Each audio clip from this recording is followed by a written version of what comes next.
Welcome to Key into Quality, a Mayo Clinic podcast focusing on healthcare quality trends and solutions. Today, we're diving into a condition that's both incredibly common and often overlooked, dizziness. But we're also going to be looking at how teams form and grow in skill as they apply quality improvement disciplines to improve care. So thanks a lot for joining us. I'm Dr. Tim Morgenthaler, a professor of medicine here at Mayo Clinic, and I'm the vice chair of Mayo Clinic Quality. Co-hosting with me today is Sherry Nemec. Sherry? Welcome, everyone. I'm Sherry Nemec, Consultation Relationship Manager for Quality at Mayo Clinic. Today, we get an opportunity to talk with a team that saw something they could positively impact related to patient care. They rolled up their sleeves and got to work to make improvements, which is super inspiring. What a great problem they'd started to work on. A lot of people don't realize this, but dizziness, especially after the age of 70, becomes one of the most common reasons people visit their physician. And in the hospital, especially, it can also be a significant risk factor for falling. So it's a major risk factor for falls, even for hospitalizations, and it definitely leads to loss of independence, which is something that everybody fears. So despite its prevalence, specialized inpatient care for patients with dizziness and balance disorders has historically been absent. At Mayo Clinic in Rochester, that changed when a dedicated vestibular therapy team was established in 2023 that brought specialized physical and occupational therapy directly to the hospitalized patients. Now, that just didn't happen.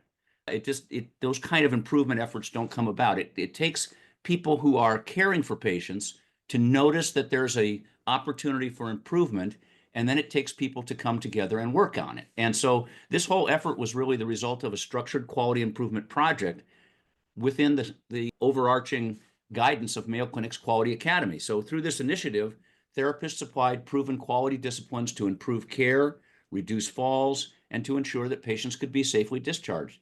And it also strengthened collaboration across disciplines. Led to some pretty cool things that I'm going to let our guests talk about. Today, we're joined by three expert co-workers who have been working together along with Mayo Clinic's Quality Academy.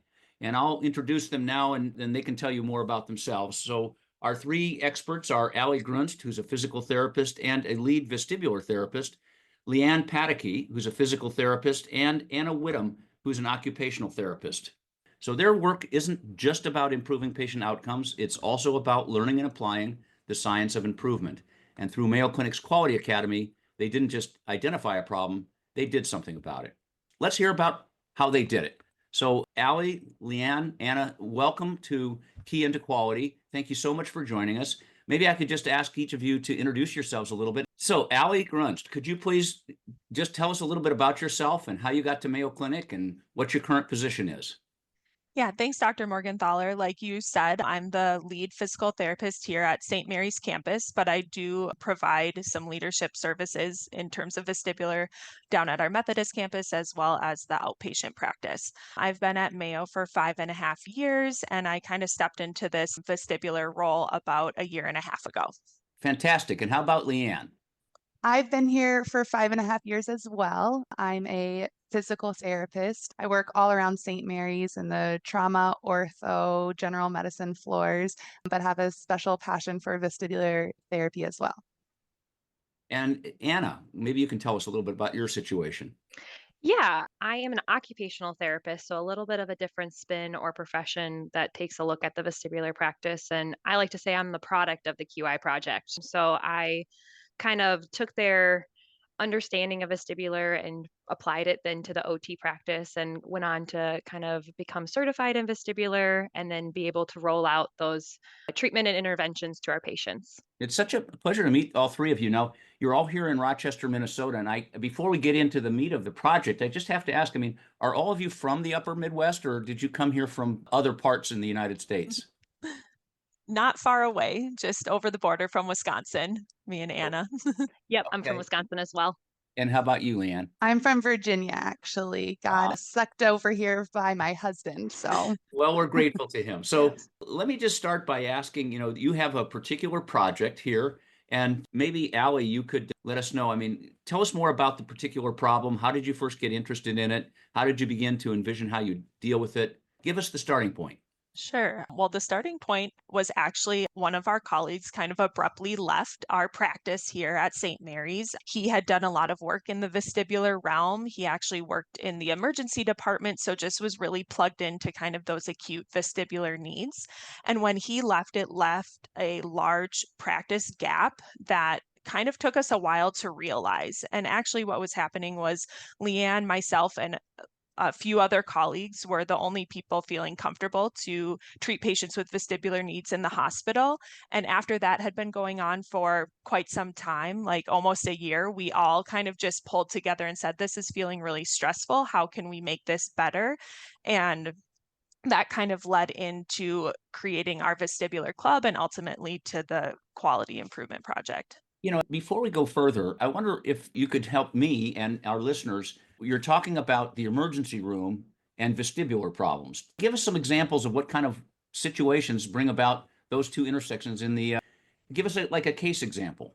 Yeah, so if someone comes in and they're just like complaining of dizziness, they woke up with it in the morning and it was very sudden, it can be very scary. And so patients come into the emergency room. So having a physical therapist or occupational therapist staff down there is important because we can do all of the testing for the vestibular system, including positional dizziness or another peripheral reason for dizziness, or even screening out a central reason for dizziness like stroke.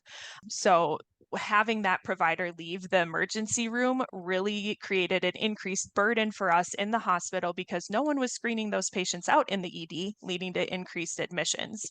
Ah, So we were feeling a lot of burden. A small group of us were feeling that burden, which, like I said, really led to us trying to make a change. right. And so, I mean, I'm just, again, to put the clinical problem in perspective, you and your team that kind of got accidentally assembled here to fill this gap, you're really helping both on the diagnostic part and then I suspect also on the therapy part, for once you've decided. Am I understanding that right? You are correct. Yeah. So here in the hospital, we will do treatments as best we can. Obviously, sometimes we're limited by a patient's medical issues, but we have a great collaboration with our outpatient practice too. So if they need further follow up when they're dismissed from the hospital, we know that they're getting good care. Great. So you realized this gap, you came together. So Leanne, who did you involve as you started to organize this work? What were your first steps to go forward? Jessie is one of our supervisors who is actually really encouraging to us. So she was like, you guys are doing a lot of work trying to treat these patients. Like, let's get some structure to this. Like, let's try to help fill this gap without making you guys too stressed. So we reached out to our co-chair in quality, safety, and patient experience, who started leading us towards the DMAIC project of the Quality Academy. As we started noticing how we could use Epic to help with our communication to reach out to those patients, we got our therapy system specialist involved, who created our first department group secure chat to reach out to therapists and notify when these patients needed us quickly. So we actually had a great group all around us in our department that were really encouraging, knew that this gap was there, and knew how to help us. So that was, I think, what really honestly made this project so successful. So, Leanne, you brought up the Quality Academy, and not all of our listeners would know about that. From your point of view, I mean, how is it that you sought out this bizarre place that exists called the Quality Academy? Tell us about that. Yeah, so, we honestly first started just with a classic intranet search at Mayo, but found that it kind of gave you like a guideline of, you found this issue, and then you just start in the define stage. So it's like clearly define what that problem is. And then it literally walks you through every step, because they know in a huge system as Mayo, there can be issues that are really hard to solve quickly because there's so many moving parts. So with the quality, safety, and patient experience group that we have as part of our department, I think they were the ones that were able to guide us to use that unique resource. And it's honestly what created or allowed the project to be so successful. Fantastic. Well, maybe I could ask Allie, I mean, what are some of the big challenges that your project faced? I think the biggest thing would be that for Leanne and myself, when we started this, we were relatively new to Mayo still. And also, this was a whole new endeavor. We had never done a quality improvement project before. We hadn't really heard of it. Like Leanne said, we kind of just started with that basic intranet search.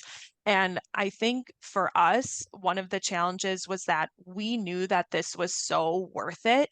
We already felt like we were making a change in the department as the project was moving along, but we really wanted to use the DMAIC framework to show that it had that impact. And so I think for us, it was kind of showing our worth. How could we show that we were making a change within this framework? And having that structured framework is so helpful.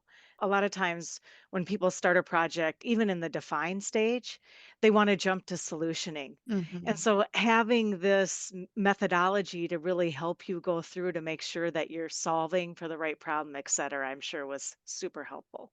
It really did help us kind of stay on track and narrow down our focus because, kind of like Leanne mentioned, there's so many moving parts here in the hospital that we were really focusing kind of on our staff therapists as well as keeping the whole department happy. It would have been very intimidating to look at it over the large scale of Mayo. Oh, absolutely.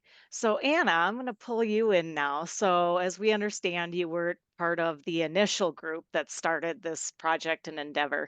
So, what motivated you to learn more and jump in and join? Yeah, similar to Allie and Leanne, I was a new therapist starting at Mayo, a new graduate, and I think I was really just eager to learn just about anything that would be willing to share with me. And so, this small group of vestibular therapists, when they were in the thick of trying to really figure out how to help this gap, they kind of took me under their wing and let me shadow and kind of get a feel of what vestibular was. And I think what was interesting is that as an occupational therapist, I live in a world of a lot of physical therapists. So it was really nice to be able to take my own perspective on it and how they can help people from the OT lens of things, which then, I started to participate in the quality improvement vestibular club, helping with their outcomes, getting my feet wet in the actual patient population. And from that, I was able to then go down to Florida for a continuing education course and become certified in vestibular. So I'm one of the three certified vestibular therapists in our acute care practice. And then it kind of just snowballed, as like we've mentioned before, is that it kind of then led to new staff being oriented and filling this gap for practice areas. And really, like, I think for me, it's just really unique that I'm an occupational therapist. It's not a very prevalent focus for us OTs to be in this area, but we do provide such a unique lens being a functional therapist and looking at how people will be able to move about their day and take care of themselves and do the things they need to do to be sufficient and safe at home. And like Allie said, they may still have some dizziness going on. And how can we get them the resources in the outpatient setting? Well, that's a pretty fascinating story, but I'm just going to kind of summarize a little bit. Yeah. There was someone who was apparently kind of taking care of a lot of the difficulties with dizziness, but they left as you kind of started trying to adapt and fill in. You noticed that there was a real opportunity for clinical improvement, both in terms of the care, but also in terms of the team. And so you take advantage of an existing quality academy structure to help learn and provide structure to improving the situation. So I guess my question now is, what has developed as a result of this project? What are the key accomplishments? I think largely, having so many more staff oriented into this. So we're addressing more of the patient population that is dizzy. Like you mentioned when we first started the podcast, dizziness is such a prevalent and profound diagnosis for patients, especially our older adults. And so being able to address and help diagnostically wean out some of the causes for that has, I think, led to less hospital admissions, faster discharges, and just like effectively treating these patients.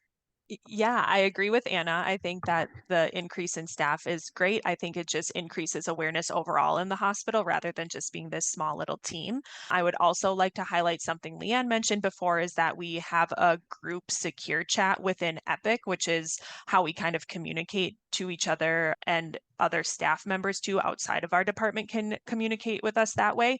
What we mean by a group secure chat is that all of the people who are confident in treating vestibular needs are in this one secure chat. So floor therapists or staff therapists who are not confident in treating vestibular issues, they can just reach out to this one secure chat. They don't have to remember if Anna's at work today or if Leanne's here or if I'm on PTO. It's really made that communication piece a breeze. And then I would also say we have continued to get interest in terms of therapists wanting to be trained in the vestibular practice. So I think it's really important, especially for new grads like Anna was when she started this, to be kind of plugged into our department. We're a large group and it's kind of easy to feel lost. And I think that being part of at least one team is important to help just feel a little bit more grounded. And then the last thing would be the vestibular lead position. That position did not exist until about a year and a half ago. I'm the first one to hold it, and that kind of got created out of our quality improvement project because there has been so much need for this that we kind of needed to fill that gap to support the larger practice. To what extent have your newly established great practices been shared across other Mayo facilities? Other Mayo facilities, as in like Florida and Arizona? Yeah, Florida, Arizona, or other Mayo Clinic facilities across the Midwest, Mayo Clinic Health System. Yeah, I'm not sure that other ones have like a vestibular lead. I've been reached out to a couple individuals in Florida, and I'm trying to find if there is a little group who does kind of what we do here.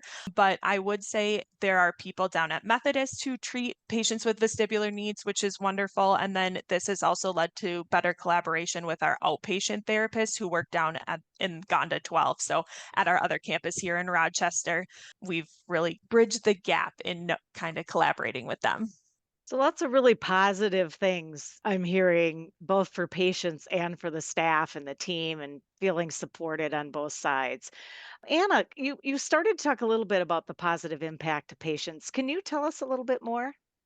Yeah, I mean, I think if I could just sum it up, I feel like we have really made efficient and effective treatment interventions for our patients. Like Allie was mentioning, with that ED gap and a lot of people kind of sneaking through the emergency room doors and being admitted to the hospital, we have found that being able to treat them even in the emergency room, but even if it's the next day, like let's say they came in overnight, we can see them in the morning and have them out by noon, which I think Wow. overall length of stay, any type of those, negative hospital acquired illnesses that come along, it's been really helpful with just those very straightforward vestibular patients. But I also think that, like Allie also mentioned, the awareness that we are present in the hospital between all the medical teams has really increased significantly to the point where, sometimes we're treating these ICU patients that the dizziness may not be the primary focus, but they're unable to progress in our functional therapy, PT and OT, like sitting up on the edge of the bed while they're maybe ventilated or on ECMO,